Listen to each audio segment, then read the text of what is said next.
Except some club wines. So hopefully y'all got your wine and haven't drank it all. And if you have, no judgment. But today we're going to be drinking our Partners in Wine Sauv Blanc, our Gay Rosé, which wasn't in club shipments, but just was released for Pride Month. So, you know, we're doing that.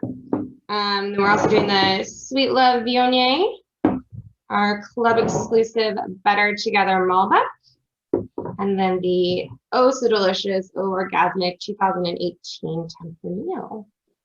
Oh, I can't wait. I know, I haven't tried that one yet, so I'm real excited. It's a good lineup. And then, as always, we are going to be doing Q&A at the end, so stay tuned. But in the meantime, we can start tasting. So I'm going to start with Partners in Wine, I think, and then I'm just going to share a little bit of info about this wine. All right, so this is Partners in Wine Sauv Blanc. Back label says, "You're the Bonnie to my Clyde, I'm the Thelma to your Louise, and this is just the kind of trouble we've been looking for. Let's plot our next escapade and find a little mischief." Evokes notes of pamplemousse, which is German and French for grapefruit, nectarine, and stories you'll be telling your grandkids. So this is a 2020 vintage from the Columbia Valley, aged 3 months in stainless steel. It's about 13.5% ABV. All right. Let's get into this. And it just smells so good. I'm so pumped. You can smell the pamplemousse or grapefruit. Right on the nose. This just makes me think like fresh fruit, and I want to go pick some fresh fruit, like just go get them. Citrus feel. I mean, we haven't had a Sauv Blanc under the main label. We did the Naked Cowboy Sauv Blanc, but since my tenure at Naked, we've not had a Sauv Blanc under like the Naked level or the Evoke label. So I'm excited to have this in the lineup, and I'm loving it for some. I reserved grapes again for next harvest, so we are prioritized on these now. So I think we'll be able to kind of keep it coming. Because it turned out really nice and I like it. God, it's like fresh. It is really good. Very refreshing. Yeah, and it doesn't have the New Zealand kind of style. You know, there's a little bit of grassiness to it, but there's not this lovely, what do they call that? Cactus? Sorry, I don't know. That ammonia attribute is so much more of like a hot weather American sort of scenario. Like I never get that from New Zealand, but almost always from like really hot spots in Washington. Sometimes it's like the worst. So, but I do think it has the characteristic grassiness. On top of that, it has the grapefruit and nectarine and some of those tropical flavors. I think so. For me personally, it brings in all the good stuff that a Sauv Blanc has to offer. None of the kind of baggage that it carries and the bad reputation it has, because overly grassy and overly, you know, what's the other flavor? It's not very appealing. I rather take tropical fruit any day, and I definitely am very pleased that we live where we live and we can source where we can source, because this is refreshing, like Jason said, refreshing and really nice to drink. It's a good summer wine. This is an easy, like I can see myself drinking this in the summer at the beach. Perfect for a bonfire. I'm gonna launch a little poll here and see what everyone else is tasting in this wine too. So are you tasting grapefruit, stone fruit, melon, the closing scene of Thelma and Louise? Oh my God, it's so good. Yeah. And you can choose as many as you want.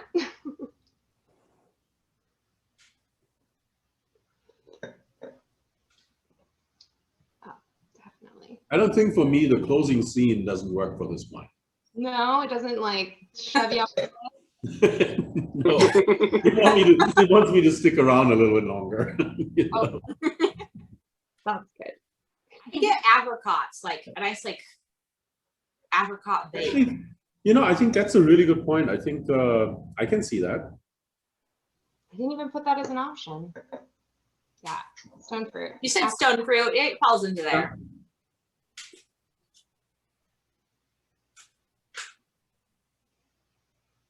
Yeah, it's kind of yeah, it's interesting because I was never, for the longest time, I was not a real soft blonde kind of guy, but you know, a lot of people ask for it, and now that we have it, I feel really. I'm actually drinking it more and more. I go to the tasting room. Actually, I'm known for just drinking Bright Side all the time, but now I'm actually switching it up to the soft blonde. So you know, go Peter. Wow, well done. I've honestly never really liked soft blondes either, but this one is really good. Might do what they said in the last virtual tasting, put some berries in it.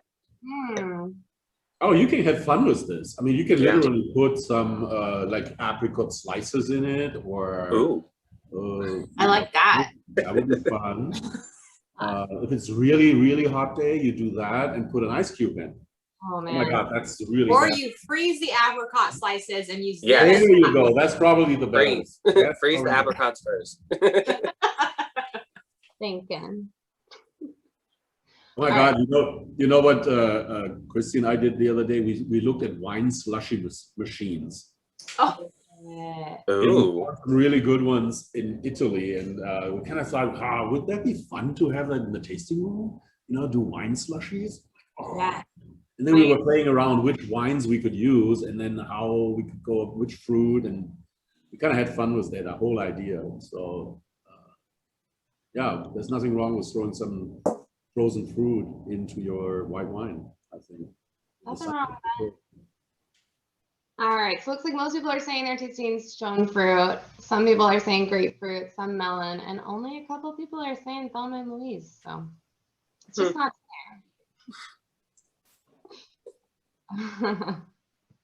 Hmm. All right. Very nice. All right, should we move on to Gay Rosé? Ooh. Queen of Rosé. Check that label. Oh, yeah. Label check. it is a really good label. And the shirts that we have are awesome too. And the buttons. I wear my button. Yeah, if you come to the tasting room and buy some Gay, we'll give you a button as long as supplies last. and Hood River just got restocked on their buttons, and I just grabbed one. Yeah, girl. All right, so Gay Rosé evokes notes of strawberry, kiwi, and doing the crocodile rock, which is our, this whole thing is just kind of an homage to Elton because fabulous. This wine is made of Riesling and Viognier from the Columbia Valley, aged 3 months in stainless, with an ABV again of about 13.5.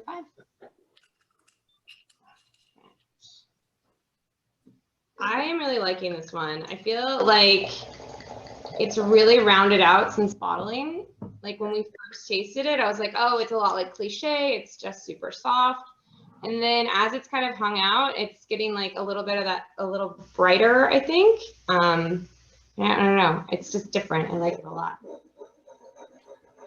It's my go-to right now. Yeah.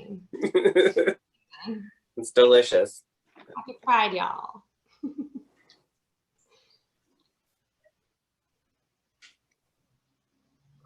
So, I wonder, Peter, do you know the percentages on the Viognier and the Riesling? If not, that's okay. I'm just curious. I Sorry to I put you don't on the spot. remember exactly, and I apologize for not looking that up. But if I'm not mistaken, the larger portion is Riesling actually, and I kind of think that it's almost 70% Riesling and then like 30% Viognier. I'm probably pretty close with that, maybe not exact, but you can taste. Definitely, you can taste the Riesling in there for sure. And then you have a little bit of that floral note from the Viognier as well. I do have to say, I agree with Liz on this, that initially I thought, oh, because we wanted to make it different to the Cliche Rosé, and we didn't, you know, not that the Cliche is sweet, but it's really I would almost say it's kind of thick a little bit. It has some texture, some velvety texture to it. And when it's really cold, you don't feel it that way. It's really refreshing and kind of very fruity. But as it warms up, as you have it in the glass, it almost tastes like it's sweeter than it really is technically. So we wanted to make gay rosé drier. But then when we first tasted it, we're like, oh my God, it's very much like Cliché. But I'm happy to find now, and I agree with Liz, that it is not the same. And it's not as sweet. It's much drier, but it does have a very nice, still easy drinking quality to it. So it's not like, for instance, the Après Rosé was more like a food-driven rosé, and then we have balanced it off with the Cliché being, you know, a little bit sweeter maybe. This is sort of almost like the perfect rendition of both of them, where the acidity doesn't bite you, but also you don't feel like you're tasting something sweet. You know, it's a very balanced and pretty dry. I think the residual sugar on this is just like 0.2%. Wow. Okay. So really, if you would measure it, it is technically dry, but you do have that fruitiness and just a hint of the residual. And I think that really just gives it a really nice palate. I like it that way. Yeah, and Jason, that would easily become my go-to. No? Yeah, it's really good. It is rosé season after all, you know.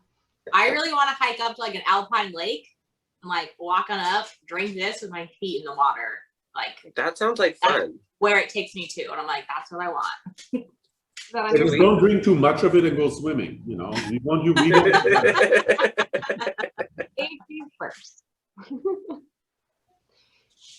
All right, let's see. You know, it does have though. I mean, I know it is a power of suggestion, but it does have a lot of strawberry, don't you think? It's really, I mean, yeah. I think we That's also, one of the ones. It's one of the tasting notes that you could pick. No, I know we talked about this when we tried to figure this out, but I mean, it's not that I'm, you know, it's like a revelation to me right now, but I feel you can really taste it, and it's true what the bottle kind of suggests to you, that there is that strawberry, and I think it's dominant, and then you have that, you know, this kiwi quality behind it, and I think that's just, it's really nice. I mean, those are really nice fruits going together. You know, they make sodas like that too. Capri Sun. Kind of reminds me of like so on there. I realized I didn't read the back label on this, which I love. Let's be perfectly clear. If following your heart is wrong, we don't want to be right. Drink what you like with pride, because rosé is not a phase, and we love you just the gay you are. Absolutely. And then the Tell Me a Story. I don't know if you guys have noticed this new story feature. Supposed to be evoking conversation while you drink the wine. So the story is, what's the most fabulous thing about you? Which I love. It's a good one. I think your hair is the most fabulous thing about you. That's kind of what I was gonna say. So Or good. your And fabulous necklace too. Yeah, the hair, the moonstone. And did you notice that we actually put on the back that it's vegan? oh yeah, the wine is vegan. Right. Oh. Yeah, it's very clean. So what exactly makes wine vegan and not vegan for people who don't know? Go, Liz. So Actually, Elena really wanted to say that because we don't use crazy. We are really purists when it comes to winemaking, and so we don't use anything that would offend or, yeah, conflict with any vegan diets.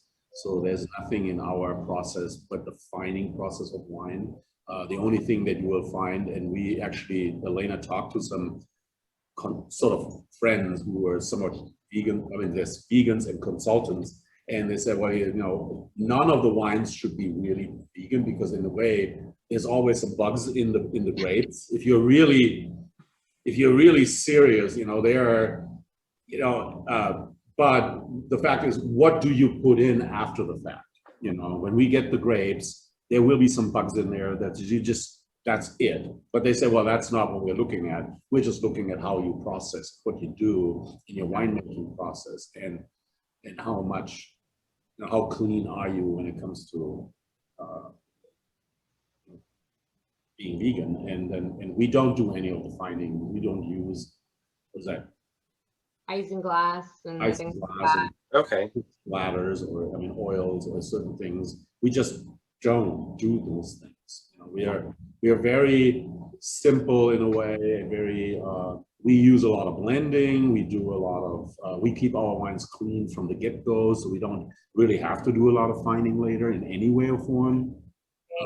So Elena felt really that it's something that people are paying more attention to these days, and she felt very confident, and she researched it, and she said, you know, can I put vegan on the wine when I feel strongly that it is? And I said, hey, look, if that's what you think you want to say and express, please, let's do it, you know. Yeah. Awesome. Yeah. I think when you start clean, it's easy to stay clean. You know what I mean? Like a lot of times the bigger companies that are like just kind of like ripping and bottling, and like you get weird. I mean, that's why it gives you a hangover, right? Because you've got all these weird like phenolic like alcohols happening from a quick fermentation and getting stuff out as quickly as possible. And then you have to use those byproducts to make like a drinkable product. And so I think by taking your time and staying clean and staying simple, it's like you can just avoid that entirely. But it's just one of those things, like if you don't label it, you can't be sold as that. And so I love that Elena was like pretty adamant about, you know, you should, because it matters. So it says a lot about their winemaking techniques as well. Well, and I think a part of it is that I always go back to, and we taste that much more, excuse me, in our red wines. But when I go to Safeway and I pick a bottle in the $15 to $20 range, I open it up at home. And I mentioned that before in some other tastings, you know, I open it up and then my wife walks by and she smells the wine and she said, oh my God, did you get that at Safeway?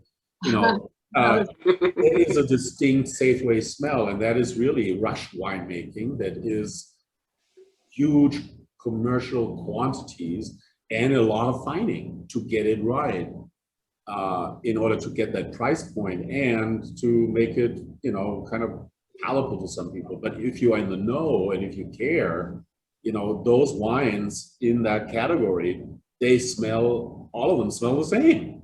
And because they're using the same products, you know, to get the wine to where they want it to be. And I don't think those wines are vegan. So probably not. All right, so here's the results from our poll. Most everyone is tasting Dancing in the Streets in a Rainbow Tutu. Obviously, we've used only the finest tutus in this one. A lot of strawberry and a lot of kiwi. So yeah. yeah, so it's all fun stuff. Makes sense to me. Yeah, cool. Cool. Do we have someone who sews that can make a tutu for the bottle? Yes. Great. Oh my God, Grace can do that. Oh, look, he's all excited. Yay, I'll do that. I see a new Okay. product Coming line. for you, Jason. Oh, I'd like to get some as soon Yeah. as possible.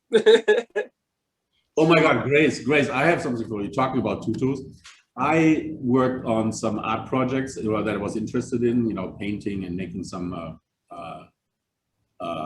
canvases for some of our new neon lights and stuff that we're working on. But I went to, what is this store called? Joann's? Yeah. Oh my God, I walk in there. I was the only guy in the store. But I was just mesmerized with all the fabric, all the little nicks and knacks and things and pieces of glass that you can, I mean, I like the store, and I totally know where you are going to get all your supplies It's now. addictive. You have to be careful and set a time limit. Otherwise, you're just there for way too long. A time limit and what section you're going to. Do not wander in that I store. wander, Jason. I'm like, I have all day. And I'm like, but you can only be there for like an hour and a half. I can totally, I mean, this is so funny, but I can totally see that. It was, I was like, I would never have walked in before.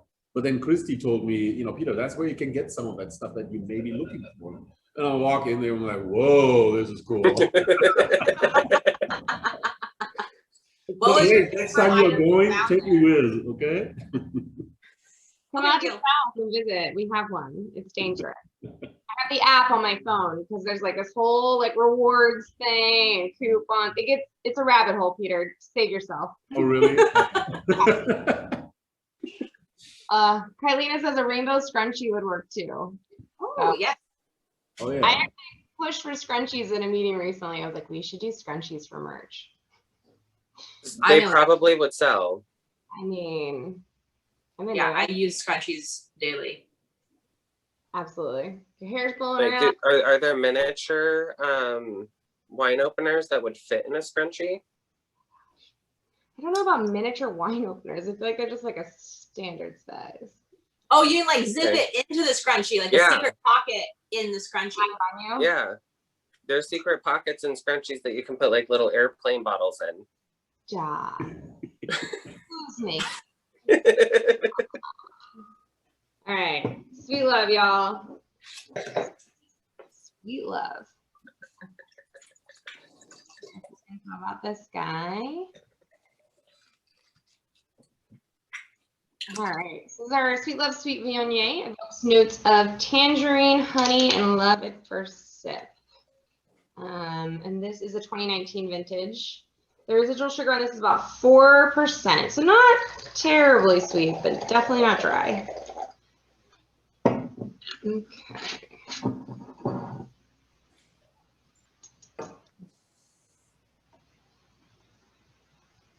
Okay.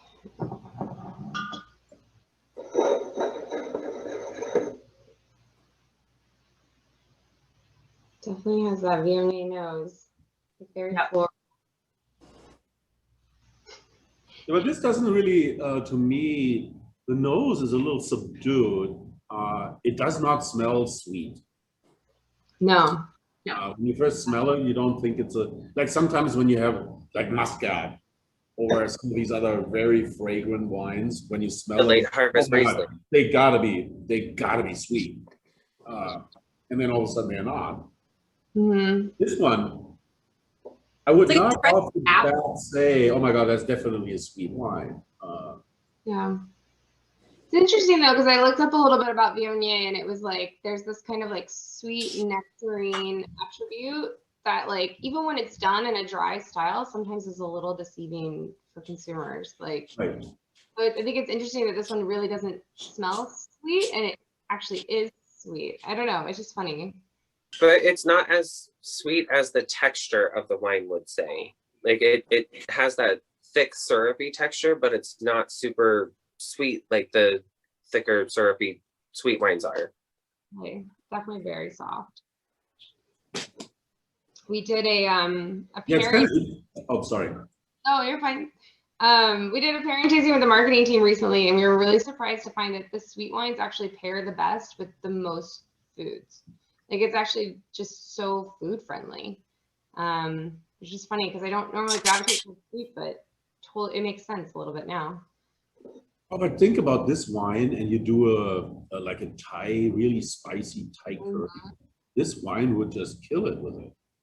It would work so well. By the way, I'm super into hot, spicy foods. Yeah. Sweet wines are perfect for that. They like cuts the spice in half. Yeah. I want to take this in like a orchard picnic. Go to an orchard, have a little picnic, have your spicy food there. Obviously, Peter's takeout. Cook it, I'll just eat it. Pick an apple from the tree, Yeah. just brush it off. It can hang out. Yeah, yeah. And I really like this bottle. And the thing I like about most of it is it's like it's gender neutral. Like I love that this came out in June too, because it's just sweet love and love is love. But back label, I'm just gonna read it without the cross out. It's a little confusing. But we met at a party and felt a connection. We went out for coffee and talked for hours. I'm so smitten with this sweet love. Evokes notes of tangerine, honey, and love at first sip. And the question on the back is, what's your love language? What's your love? Quality time. What's your love language, Grace? Are we asking the one that I like or the one that I give? I don't know. The one that you like. I like to receive quality time. I want That's to a say, good one. I think that is important. We all, I think we should never forget that actually quality time in making the time for it is really good and really important. And it often is kind of brushed aside because of the busy everyday. But hopefully there's something that we learned over the last year that, man, yeah, life is crazy, and let's take that time and make sure that we get that quality in for everyone, friends, loved ones, whatever. And just be kind, to each other. I think that's important. Quality time all around. Open a bottle of wine and have a conversation. There you go. I mean, oh my God. Actually meaning talking to somebody and listening? Put that phone down. Yeah. phones down, pinkies up.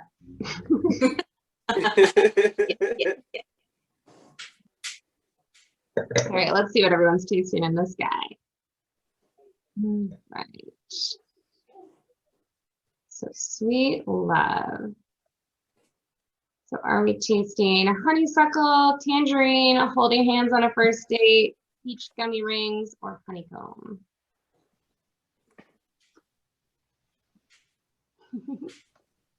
I like this one a lot. This is our second iteration. The first one was just a white blend, and so this one is just 100% Viognier, which is kind of fun. What, peach gummy rings? Okay. Yeah. You know, Peter. Peach gummy rings are amazing. They're really good.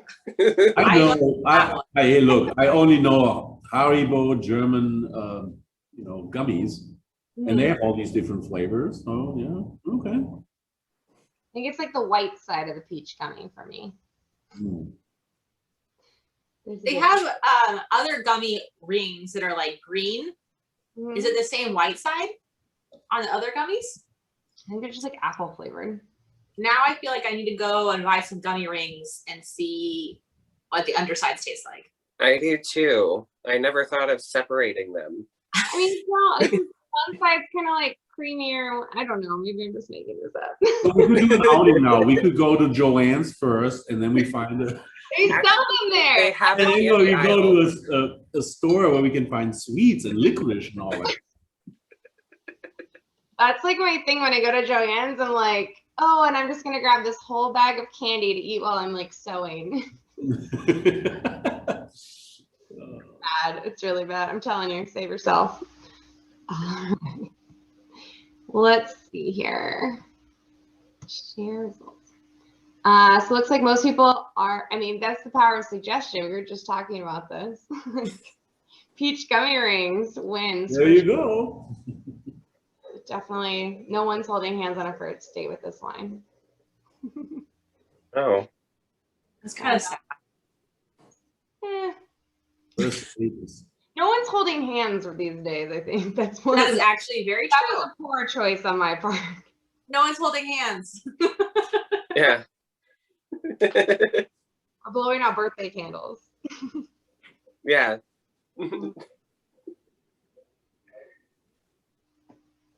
All right. This is good. This is good. The wine. For spicy foods. Absolutely. It is, to me. It's always surprising because I would never put myself out to be a connoisseur of sweet wines, but we make them because a lot of people like them, and I think that's totally fine. But whenever I do then taste them, I'm actually surprised. As a winemaker, wow. How much I actually like them. It's always a revelation that how nice a sweet wine can actually be. Yeah, I love it. I'm gonna do some spicy cooking tomorrow because I'm gonna take that bottle home. There you go. What time is dinner? Tomorrow, you know. I'll put some Thai peppers in there. Ooh. Yeah. There you Something go. really hot. There you go. What's next? What we're gonna do next, Liz? We're moving on to reds, guys. I'm gonna swap my glass, but we're moving on to reds. So we're doing the Better Together Malbec. We've done Better Together before, but never with this adorable little puppy. I love that label. I think Better Together, a doggy and a kitten. Oh my God! Come on. Dog is actually based on our marketing director Julie, her dog Riley. So like, this is Riley on the. Love it. I love it. I love it. Who's the kitty? It's not Gary, that's for sure. I'm the only one with a cat. He's a little fluffy. Grace. Dog. Not Gary. Yes, Grace. Look at that. Look what Electric. cheater. Okay, let's look at this guy. Better Together. This is actually 2016. So evokes notes of black pepper, blackberry, and a free trip to Argentina in every glass. And back label. Ooh. You are the milk to my cookies, the mac to my cheese, and the peanut butter to my jelly. Let's be real, you're the wine in my glass. We're just better together. And then the Tamiya story is, describe your ideal travel companion and where would you want to go? Booty time somewhere. Oh, gosh. Can't wait to travel. I really want to go to Iceland Yeah? or Antarctica. Just looking for a chill vacation. Really cold. I actually, you know what? You know, this. I mean, it sounds like I'm just making this up right now, but I was never really been so much into Malbecs, but I always loved, as a fan of soccer, I always loved Argentina, you know, as a soccer country, and I do love barbecue and chimichurri and all this stuff, and the place I would like to go to, actually, I would love to go to Argentina. I would love to see Buenos Aires, and I would love to go to Bariloche to go ski and hang out at the lakes there. And that would be, like you said, you want to go travel. I would love to travel and then have some good food down there with some good Malbec and some of the Argentinian wines. That would be a real fun trip to do. Pretty extraordinary wine country in Argentina, actually. I have a friend that did her master's degree is in like food tourism, which sounds made up, but it's real. And she went down there and went to like these amazing wineries. They're beautiful. I mean, it looks like Napa because they. Oh yeah, they have some gorgeous estates. Yeah. Oh man. That would be a really cool trip with purpose. That'd be awesome. A lot of eating. Yeah, it should be a club event. Oh well, hello. That sounds like fun. I think, you know, if we ever make any money as a company, you know, maybe we could just take the company down there. You go. No, but I'm in. the what? I said I'm in. I'm ready to go. I think everybody would be. Got that new passport. Let's go. I like this a lot. Immunization's done. Get a passport for immunizations and get our passports in order, and then go down there and have a nice. Oh my God, it would be so fun. But in the meantime, you know, let's just Free trip in every glass. Yeah, we'll just drink the wine, wine. but you know what? On this one, you can tell that it's actually a little bit of an older vintage that's been in the barrel longer. Definitely. It has some nice oak on it. It is, oh my God, super dark fruit. Lovely though. Smooth, just like mellow. You can tell it. Like, I'm glad it's. I mean, it's a 2016, so you can tell it's had a lot of time to chill out. Yeah, and you know, the interesting thing, I mean, it really tells you that sometimes, and I don't believe wine, and I think longer aging in barrel really matters and it makes a difference. And when you can do it, or if and when you can do it as a winery, there's certain varietals that really, you know, benefit from it. It's really hard when you have a business that you have to run, but in this case, we were able to do this, and wow, it paid off. It is really lovely. Yeah. Like steak, chimichurri. Let's do this. Let's see. Kailina says, being a 2016 Malbec, what makes it so, so good? Not if I go back to it, I think it was a pretty decent year for fruit in general. I do think, you know, it was mostly, if I remember it right, it was mostly in neutral barrels, even from the get-go. There were some maybe second fill or whatever. So you can taste them. You know, some really nice, but not overpowering oak.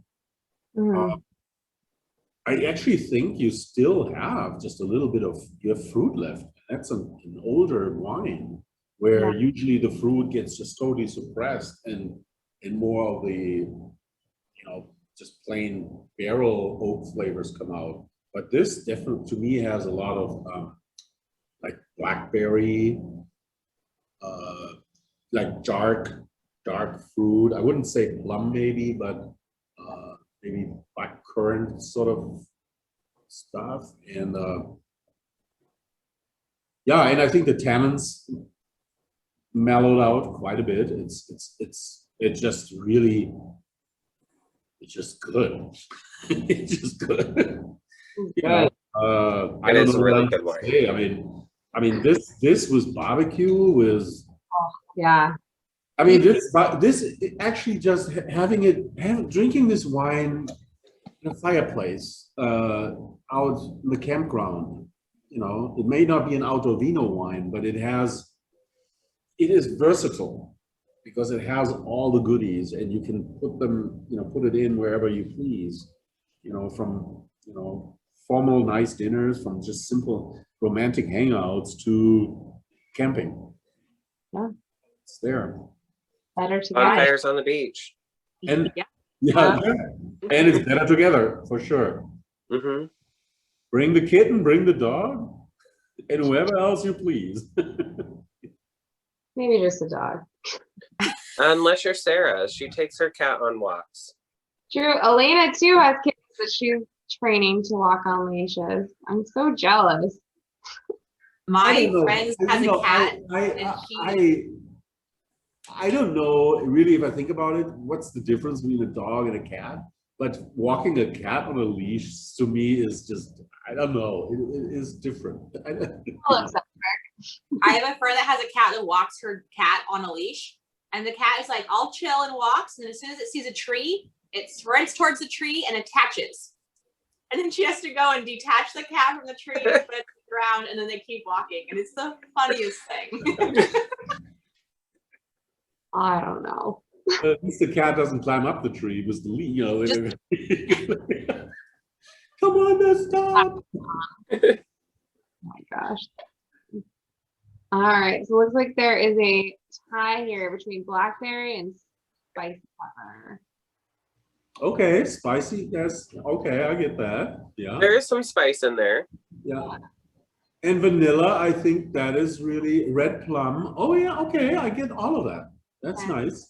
The vanilla is definitely the oak, and the years in more neutral oak. I do not remember if it's mostly American or French. I would probably say in our case, excuse me, it's more American oak, but neutral. But yeah, the vanilla is definitely coming from the oak, from the barrel directly. That's awesome. Whoever puts I mean, you guys know what you're doing, guys. You know how to taste wines. I love it. Learn from the best. All right. Should we go on to Tempranillo? Different Spanish-speaking country.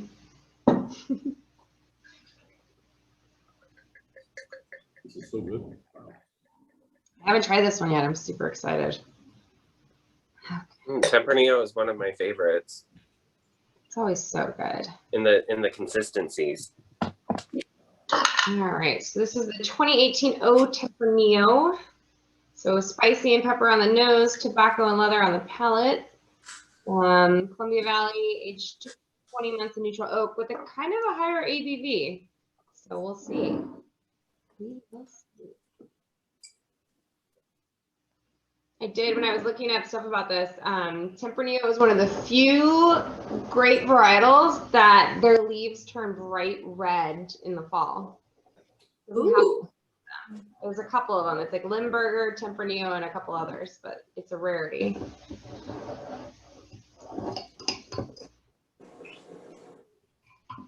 I mean, so for me, Tempranillo is interesting because when David and Jody first hired me as a winemaker, but it's like 12, 13 years ago, and we had 6 barrels in Hood River, and the rest of the wine we were making with some partners, and we wanted to start our winemaking program and bring all the production to Hood River and control everything, and me being the guy.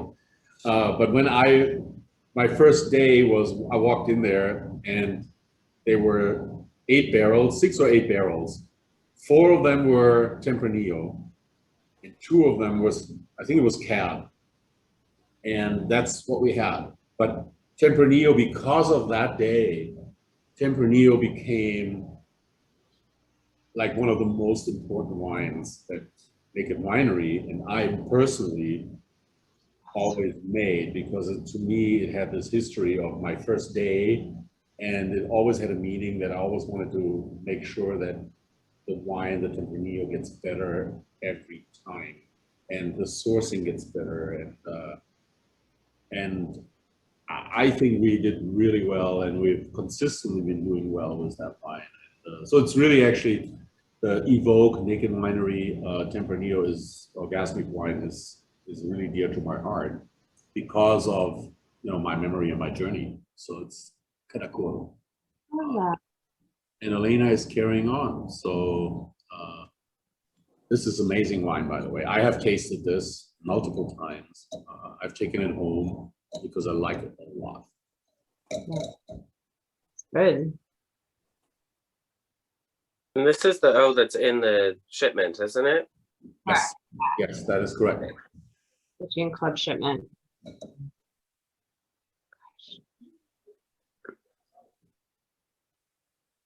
And with that like high alcohol and high tannin, like this is gonna age really well. Like if you haven't, I mean, you're obviously drinking it now, but if you have any more, definitely lay them down. I'd be curious to see where this goes. I feel like it's gonna be. Yeah, but it's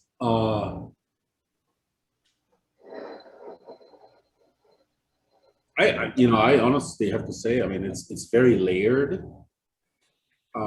And yes, there's a little bit of the high alcohol, you can taste that a little bit, but then it is very soft really still, even though you have that initial, it's almost like you think it's acidity, but it's actually the alcohol that's kind of a little bites you a little bit. But then it still rolls kind of in your mouth. It's still very soft. It And doesn't then smell hot. It doesn't smell high alcohol. It's interesting to No. me. Normally, and it finishes and lingers really well, nice. It is very drinkable.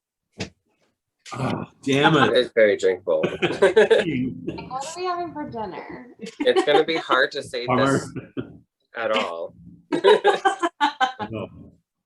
It's not meant to be saved. I mean, really, drink it now. Life's short. Drink it now. Mhm. But if you happen to forget about it. So the funny thing is people always ask me, so Peter, what should I do with this wine, and how long, you know? And I said, I always, or what do you have at home? And I say, I have nothing at home. Here. I have mostly sweet wines at home because we all, you know, as employees, we get shipments, right? And what I do drink out of our shipments is mostly the dry wines or the reds. So on my wine wall, if you would come into my house and look at what I collect, you know, it's literally all sweet wines, and it's just, it's funny. It's really cool. So Peter needs a good friend that he's willing to gift wine to who likes sweet wine. Hey, look, if you need, that's what I do with anybody mine, needs is I sweet wine, gift it come to to my friends. house and it's good, and I will. I'll take care of you for sure. Yeah. Well, he cooks a lot of spicy food, so he needs that sweet wine. True. Yeah, that's true. Point. Oh, maybe I should just kind of heed my own advice and just start chilling some of that wine down and go and yeah, that's true. But yeah, this is lovely. This is phenomenal. I'm into this.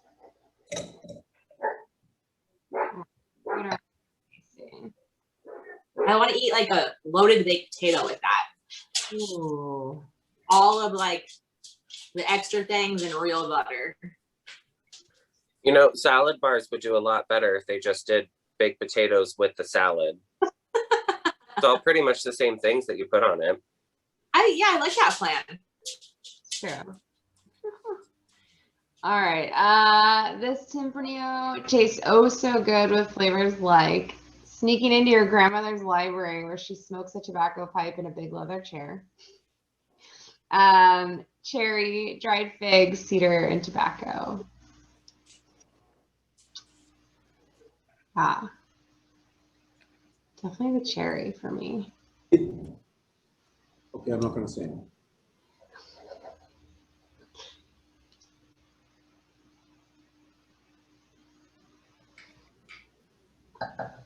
I'm actually wondering what's for dinner. Oh man, has anyone made the like chimichurri or any of the recipes from the club shipment? Not yet, but I do have a plan with some friends to make all of those and have some wine with them. Love that. That's perfect. It's like built-in dinner party. I had Lindsay make the cheesecake. How was it? Delicious. I had to do nothing, so it was fabulous. The cheesecake bites that they sent to the tasting rooms were delicious. It's very similar to that, but it was just a lot bigger. Just more of it. It was a whole cheesecake. Yes. not just a little tart. No, it was for Maya's birthday. So her birthday was on June 9th. And so we got the entire like cheesecake pan. Oh. Very tasty. Yum. No. I got to tell you, I make chimichurri all the time, and because I'm a meat guy, but I love. I think this recipe that what is that, chimichurri? Yeah, Diana's dad. So I don't think it has vinegar or lemon in it. Oh, that's interesting. Yeah. I do mine with a lot of olive oil, garlic, and all this stuff. Then I add lemon and a little bit of red wine vinegar. I just love the acidity, and then all these things combined with some nice red meat. I mean, like, oh, I could literally eat that every freaking day. And here's the coolest thing. That's the one time my wife would actually eat red meat. Cool. It actually lets me, you know, I don't have to double cook. You know, I can actually make some kind of a nice slab of flank steak or whatever, and have you know, chimichurri with it, and she will actually say, "All right, I'm good."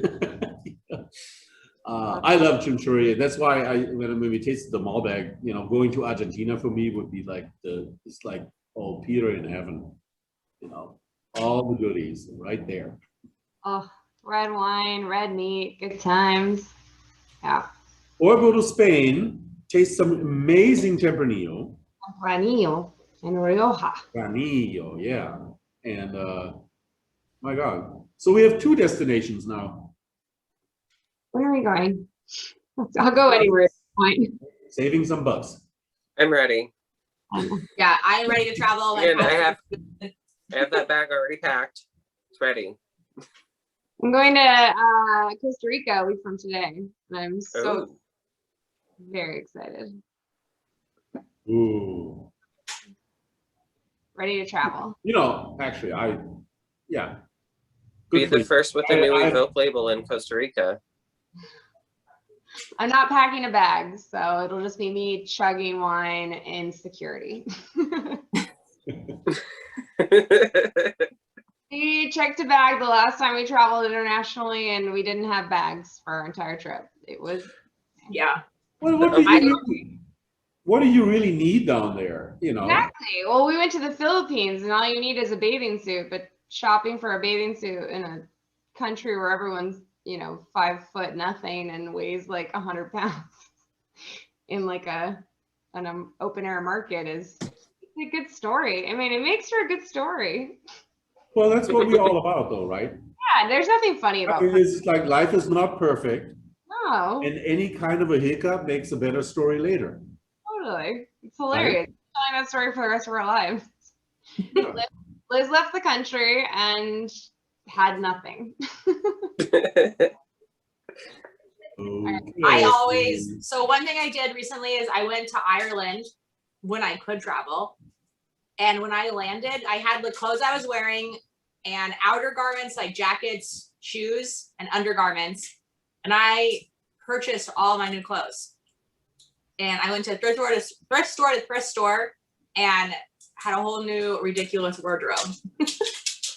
Amazing. And honestly, when you go traveling, you're gonna buy that souvenir T-shirt. So why not just wear it one of the days? Totally.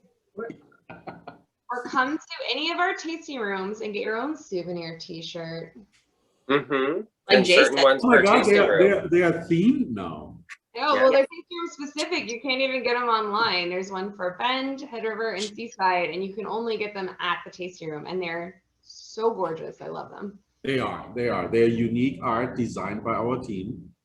No, I think that they are awesome. They are fun. I have a couple and I wear them all the time, at home, and I can go casual. Yeah. And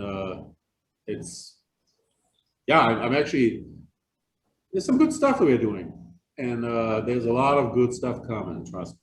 Oh yeah. We've got a new website launching on Monday. Oh my God, I hope so, please. Fingers crossed. Who knows? Next week, I should say. So keep an eye out for that. Don't jinx it. Exciting. The only thing coming out of quarantine looking better, you know what I mean?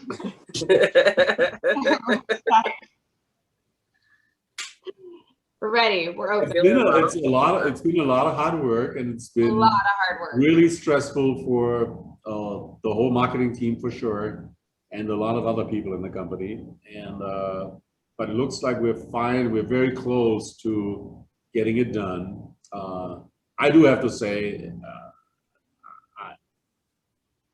I know how much work it's been and how everybody was so dedicated and how frustrating at times it was, but everybody executed so well. And when this goes live, it's going to be beautiful. And if they're little kings, we iron them out right away as quickly as we can.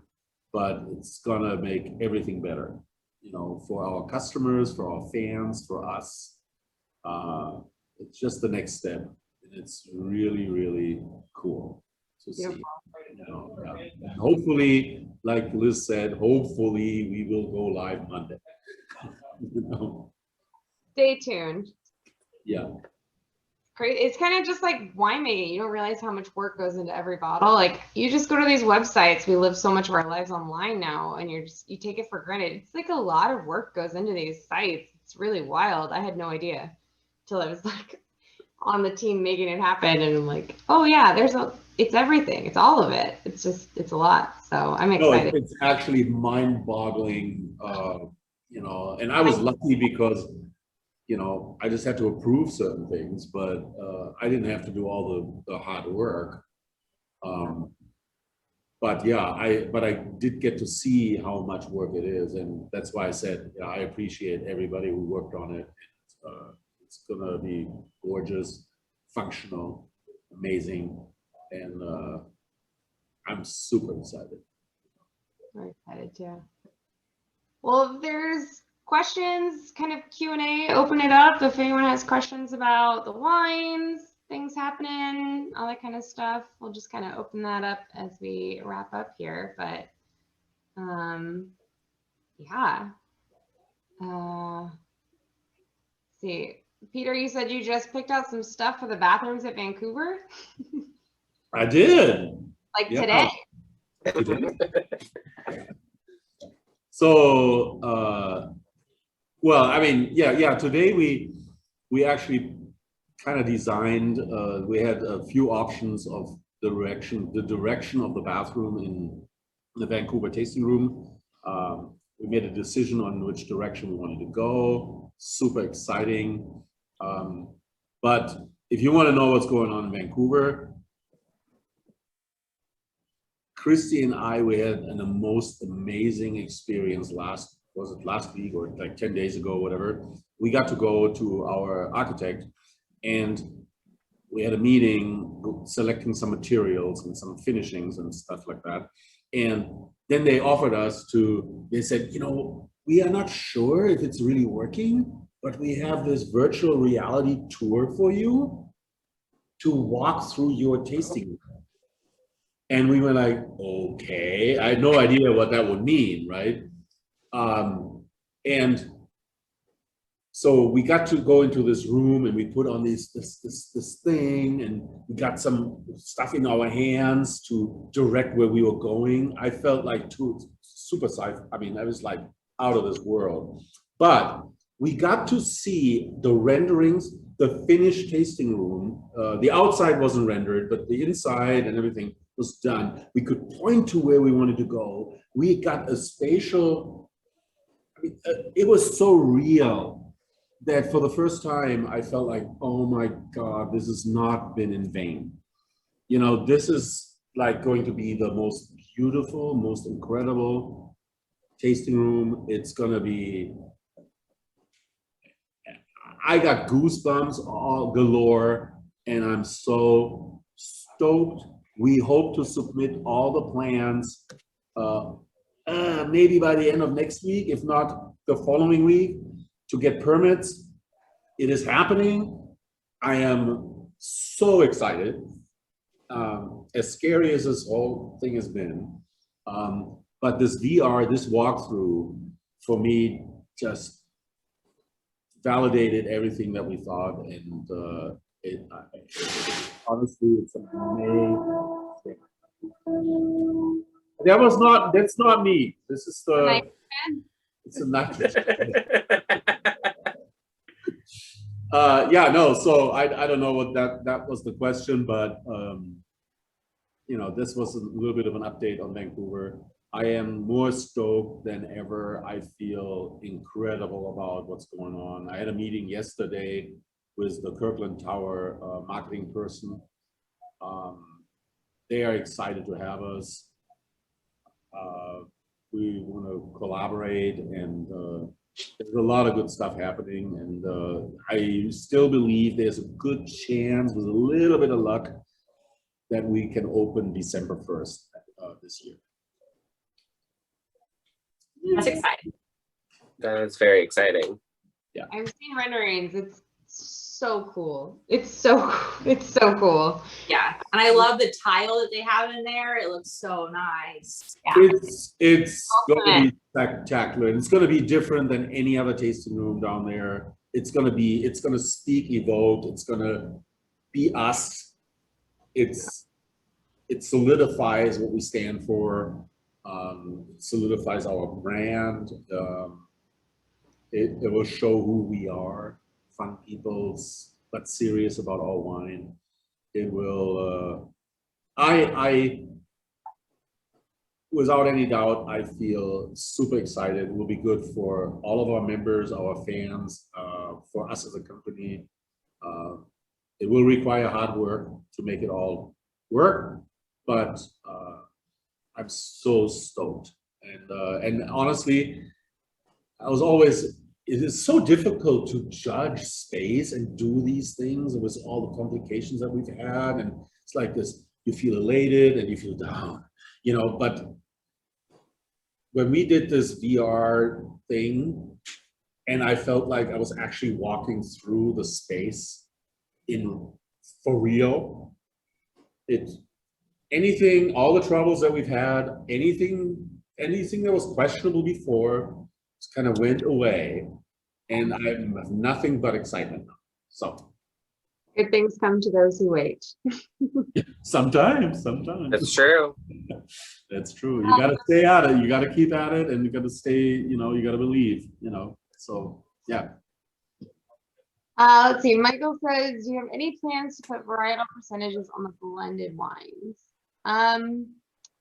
We do have a blend coming out. The blend for the November Club shipment has percentages on the back. I think Sassy Classy does too. Some do, some don't. Yeah, I don't think we have a clear line on this. I think it's almost a little bit of a judgment call sometimes on where we feel it's important. On the orgasmic meritage, we are doing it because we feel it's very important to do so. When we do very specific blends that we feel they're noteworthy because they have unique varietals in there, we're doing it. We're doing it on the what is the label called that we're going to do the GSM? That's a little behind the scenes. We've got a David Bowie themed club wine for the end of the year. Oh, okay. So anyway, there we will kind of break it down a little First bit. I've heard about it.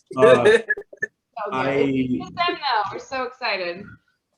But yeah, we are doing our first GSM, Grenache, Syrah, and Mourvedre for a club wine. We've been kind of jonesing after this forever, but not being able to get the varietals and the wines done.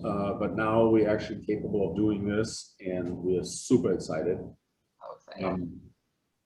Yeah, I don't know what to tell, really answer the question is that we are trying to put it on there. We are currently doing it when we feel it's appropriate or it matters. But we could look into doing it on a consistent basis on all wines. But I don't want to commit to that at this point. Yeah. I feel like wines like Climax are just like so consistently a blend that it's just like, I don't know. It doesn't feel as important. I don't know why. Well, and sometimes I think sometimes it becomes, if we do it, sometimes if you have just like 3 ingredients, like the GSM, the Grenache, the Syrah, the Mourvedre, I think 3 ingredients are fine. But if you do a blend that you're solely blending for taste, there may be so many percentages of anything in there. If it's a non-vintage wine, there is so much that freedom a winemaker has, and to break it all down, I mean, all of a sudden you have no room on the label, potentially. So I think there is a time to put on the breakdown in detail, and other times it's just like, it's a red blend. Yeah. A white blend or whatever you want to do, because that way the winemaker has a choice of making just the best wine possible, for that special occasion. So. Yeah. Also, like the copy on the back of the label is like pretty valuable real estate, and I feel like if we can, right? Yeah, it's just hard sometimes. It's like a teeny tiny little 4-inch space, so sometimes it just doesn't make it, unfortunately. Let's see, Carolina, panelists, which is your favorite from the tasting? Who wants to go first? I have been on a white or rosé kick lately, so I'd have to go with the gay rosé. I'm the same with Grace. Been white and rosés lately. I mean, I'm loving the Partners in Wine, but I'm like, having just tasted the Tempranillo, I'm into it. I have never had it before, and we always make a good one, but I really like this vintage a lot. I mean, I'm gonna keep drinking it for sure. Yeah, we're here. Oh, I can tell you, I mean, I have to break it up. I have to take the whites and the reds. And my favorite of the whites and rosé is Partners in Wine. If I would rank it in a certain way, I would say Partners has become one of my, white go-tos now, besides the Pinot Gris that I always like to drink. The Gay Rosé, I think it's one of our better rosés that we've done, so I do enjoy that. I would go with Liz as my favorite would be the Tempranillo. I have to say though that the Malbec is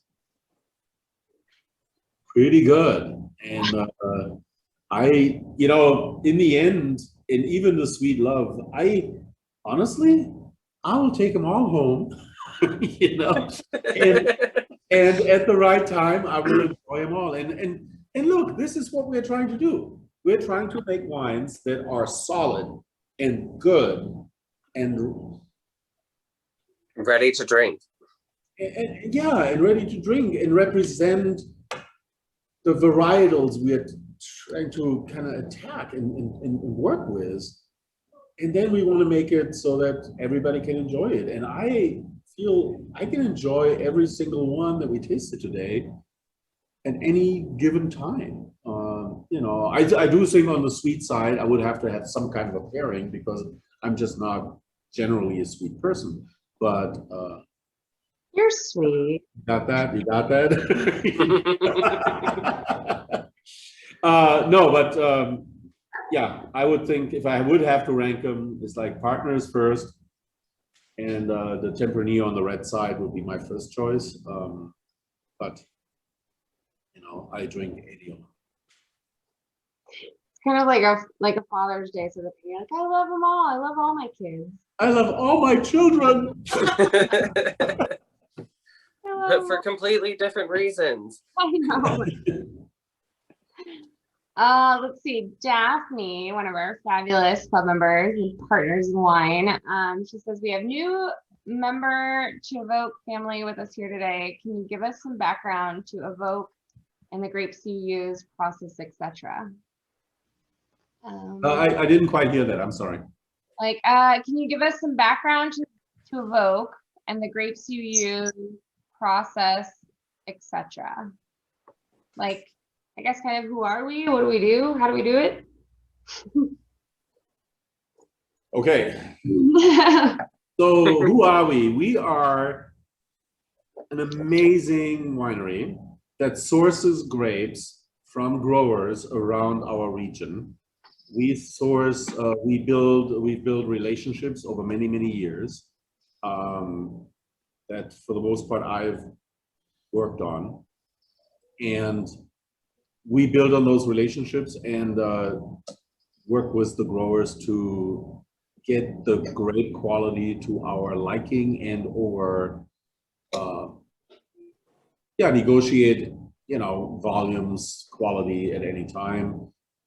We source we're very particular on how we source, where, and it's very targeted when it comes to region. We're doing very basic winemaking. We are very natural. We are not using a lot of fining. We are Evoke Winery, but we emerged and we changed our name recently from Naked Winery, which was the founding winery. I was the first winemaker on it. Now I'm the owner of the company. And we changed the name to Evoke because of conflicts with another company that was bigger. It's called nakedwines.com. And luckily, I was able to put out a mutually agreeable deal where we relinquished the Naked name in exchange for, not being confused anymore, and some funds, to be honest. Honestly, there's Naked everything now too. And There's naked fruit. Yeah. Naked paint. Yeah, and we got confused in so many ways that we felt us changing the headline, meaning just the name, and keeping everything that we have the same, would not really, would kind of underline what we stand for instead of take away from it and diminish it. For us to give up Naked Winery to nakedwines.com, who are very discount-oriented winery, it's very cheap wine. We believe we wanted to stay in the quality category. We wanted to be in the tasting rooms. We wanted to make memories for people, bring people together, keep our team together, keep our creativity, and continue on that path without being marginalized or, yeah. I mean, we don't sell $5 wine. We sell quality wine that doesn't have a Safeway smell. Yes. I mean, that's in essence. And we had that choice, and I felt that was the right decision to make. Our team internally convinced me, after some fighting, because I had different names in mind, but they convinced me to go with Evoke. And I feel that is a good name that works for our brand still, and even allows us to grow into the future. And we are doing everything we can to make the best wine possible, to create the best memories for people, to bring people together wherever they are to enjoy our wine. And I couldn't be prouder of our team. Everybody is here today, and everybody else working for Evoke. Yeah, feel free to ask those questions. I'm proud of what we've done, where we are and where we are going, and we are loyal to all of the friends and fans we have. We'll do our best every day. Plus, Evoke is worth 12 points in Scrabble. Very Very important. I love that. Very Yeah, I do the long things. I love that. Oh, I love it. 12 points. Great. Well, that was great, guys. Thanks for getting together with us to taste up some club wines. We'll do it again in September, if not before that. But Comes to the tasting room, see us. Come see us. Come see us this June. Get a pin. Get some gay. All the good stuff. Drink wine, make friends. Cheers. Cheers, Thank guys. you. Cheers. Cheers. Bye. Bye.